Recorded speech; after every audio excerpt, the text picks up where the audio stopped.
बुद्धम शरणम गच्छामी म्हणजे फक्त वंदना नव्हे, केवळ पांढरे कपडे घालणे, बुद्ध विहारात जाणे, वंदना म्हणणे किंवा बुद्धमूर्ती बसविणे म्हणजे बौद्ध होणे नव्हे. बुद्धम शरणम गच्छामी याचा खरा अर्थ म्हणजे भगवान बुद्धांनी दाखवलेल्या समता, करुणा, प्रज्ञा आणि मानवतेच्या मार्गावर चालणारा प्रामाणिक प्रयत्न करणे होय. मंदिरात जाणारा भक्त जसा देवाला शरण जातो आणि त्याच्या सांगण्यानुसार वागण्याची प्रतिज्ञा करतो, मात्र बुद्धाच्या शिकवणीप्रमाणे जगणे म्हणजे बुद्धम शरणम गच्छामी असे भंते राहुल शाक्यपुत्र यांनी स्पष्ट केलंय. बुद्धाने जात संपवली, पण आपण पोटजाती मजबूत केल्या. धम्मदेशनेतील सर्वात परखड भाग म्हणजे जाती व्यवस्थेवर केलेला प्रहार. भगवान बुद्धांनी या देशातील वर्णव्यवस्था आणि जाती व्यवस्थेला संपवण्याचे कार्य केले, पण आपण गेल्या 70 वर्षात जात सोडली नाही. उलट महार समाजातील पोटजाती अधिक मजबूत झाल्याची खंत धम्मदेशनेतून भंते राहुल शाक्यपुत्र यांनी व्यक्त केली आहे. भारतीय बौद्ध महासभा बडनेरा शहर शाखा व नांदगाव खंडेश्वर तालुका शाखेच्या संयुक्त विद्यमाने तथागत गौतम बुद्ध जयंती तसेच त्यागमूर्ती रमाई यांच्या स्मृती दिनानिमित्त आयोजित 10 दिवसीय बौद्धाचार्य श्रामणेर शिबिराचा उद्घाटन सोहळा कपिल मंडळ बुद्धविहार अशोकनगर येथे मोठ्या उत्साहात व थाटामाटात संपन्न झालाय.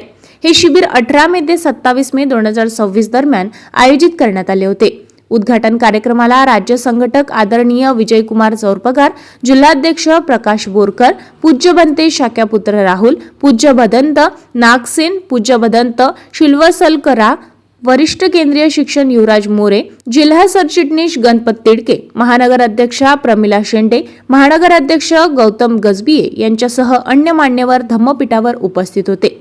शाक्यपुत्र राहुल यांनी आपल्या धम्मदेशनेतून पुढे म्हटले की लग्न समारंभ, मतदान, सामाजिक संबंध यामध्ये आजही जात पाहिली जाते. हीच बौद्ध धर्माच्या प्रगतीतील सर्वात मोठी अडचण आहे. तुमच्या मनातील पोटजात जोपर्यंत संपत नाही तोपर्यंत तुम्ही खऱ्या अर्थाने बौद्ध होऊ शकत नाही, असे स्पष्ट शब्दात त्यांनी सांगितले. डॉक्टर बाबासाहेब आंबेडकर यांच्या जीवनातील संघर्ष मांडताना शिक्षणासाठी विदेशात गेलेल्या बाबासाहेबांना भारतात नोकरी करताना पाणी पिण्याचाही अधिकार नव्हता. कार्यालयातील कर्मचारी त्यांच्या स्पर्शाने फाईल हाताळत नव्हते. राहण्यासाठी घर मिळत नव्हते, हे वास्तव त्यांनी सांगितले. ज्या धर्मात जन्म घेतला तो माझ्या हातात नव्हता, ही बाबासाहेबांची घोषणा अद्भुत करत भंते शाक्यपुत्र राहुल यांनी सांगितले की बाबासाहेबांनी संपूर्ण आयुष्य जाती व्यवस्थेविरुद्ध संघर्ष केला, मात्र आजही समाजात जात, पोटजात आणि अंधश्रद्धेमुळे अडकून आहे.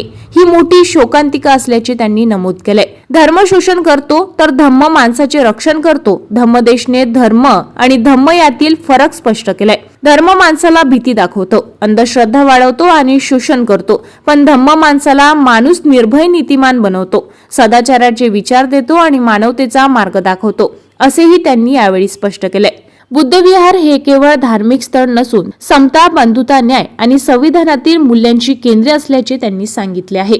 बुद्धविहार हे सामाजिक, शैक्षणिक, आर्थिक आणि नैतिक परिवर्तनाचे केंद्र बनले पाहिजे. आपण आज अनेक विहार गटबाजी आणि वैयक्तिक स्वार्थाचे केंद्र बनवत आहोत, अशी खंत त्यांनी व्यक्त केली आहे.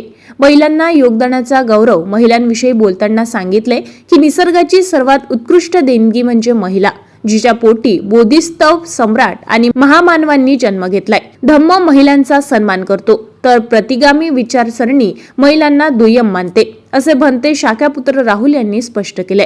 संविधान वाचले असेल तर संघटित व्हावे लागेल. समाजातील राजकीय असंघटपणावरही जोरदार टीका केली आहे. बाबासाहेबांनी दिलेले संविधान आणि आरक्षणाचे अधिकार धोक्यात असल्याचे सांगत त्यांनी समाजाला संघटित होण्याचे आवाहन केले. आपल्या मतांची ताकद दुसऱ्यांना देऊन आपण स्वतःचे अस्तित्व कमकुवत केले. आज आपण आपल्या विचाराचे सक्षम नेतृत्व उभे करणे गरजेचे आहे, असेही ते म्हणाले आहे. उपस्थितांना आत्मपरीक्षणाचा संदेश दिलाय. बुद्ध आणि बाबासाहेबांचा विचार समाजाला वाचवू शकतो. उपस्थित आत्मपरीक्षणांचा संदेश त्यांनी लोकांना दिलाय.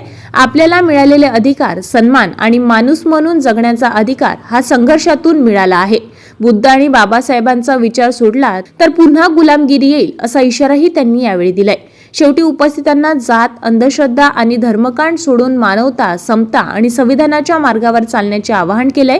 धम्मदेशने समाजातील जातीवाद, अंधश्रद्धा, कर्मकांड, राजकीय गुलामगिरी आणि बौद्ध समाजातील अंतर्गत विसंगती अत्यंत परखड शब्दात टीका करत उपस्थितांना आत्मपरीक्षणाचा संदेश दिलाय. तर काही ठिकाणी उपस्थित समाजाला अस्वस्थ करण्याचे वास्तवही समोर आले आहे.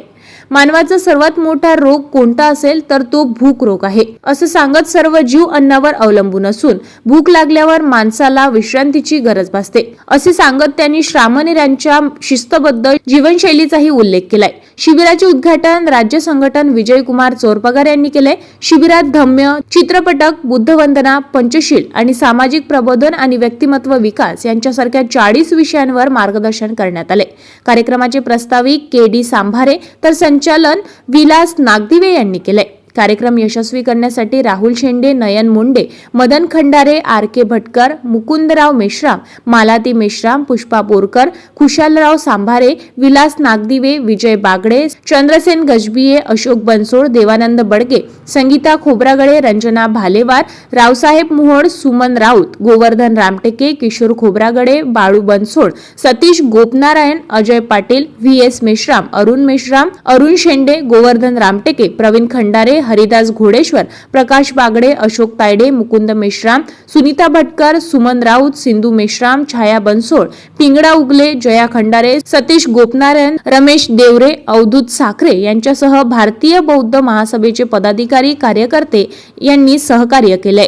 ताज्या घडामोडी आणि आपल्या शहरातील बातम्या बघण्यासाठी नंबर 1 न्यूज चॅनलला सबस्क्राईब करा, शेअर करा, आपल्या प्रतिक्रिया कॉमेंट बॉक्स मध्ये द्या। आपल्या बातम्या नंबर 1 न्यूज चॅनलवर बघण्यासाठी 99 21 58 96 63 या व्हॉट्सअपवर मेसेज करा।